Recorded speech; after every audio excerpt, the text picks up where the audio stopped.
Студенти Київського інституту інтелектуальної власності та права Національного університету Одеська юридична академія вишикувались в чергу, аби урочисто зустріти президента академії та відкрити оновлене після ремонту кафе.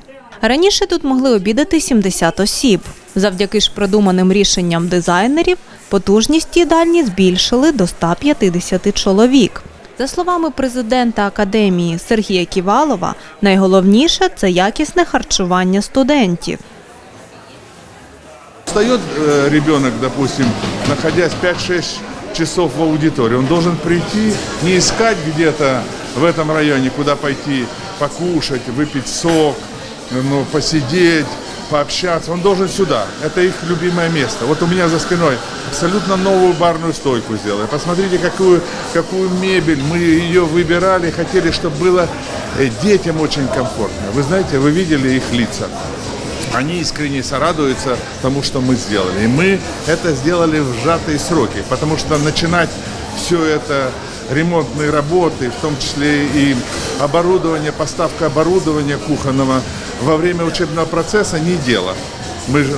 Они отправили их на каникулы, на практику, и в это время мы за 1,5 месяца практически все это выполнили. Перед тим, як зробити ремонт, серед студентів було проведено анонімне анкетування та визначено ту галузь, яку вони хотіли покращити. Нею виявилась саме їдальня. Керівництво покращило сервіс, зробили окрему барну стійку з кавою, а ціну на їжу знизили.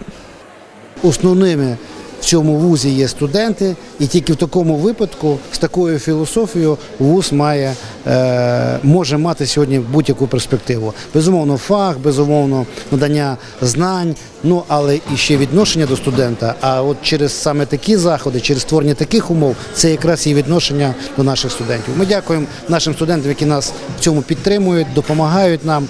І от сьогодні ми втілили в життя ще один проєкт. За цим проєктом йде новий. Я думаю, що дуже прийде мало часу, щоб ми знову демонстрували те, що ми зробили для наших студентів. Студентське кафе по вулиці Харківське шосе 210 працюватиме не лише для студентів, а для всіх бажаючих. Оксана Гриценко спеціально для телеканалу Марс ТІВІ.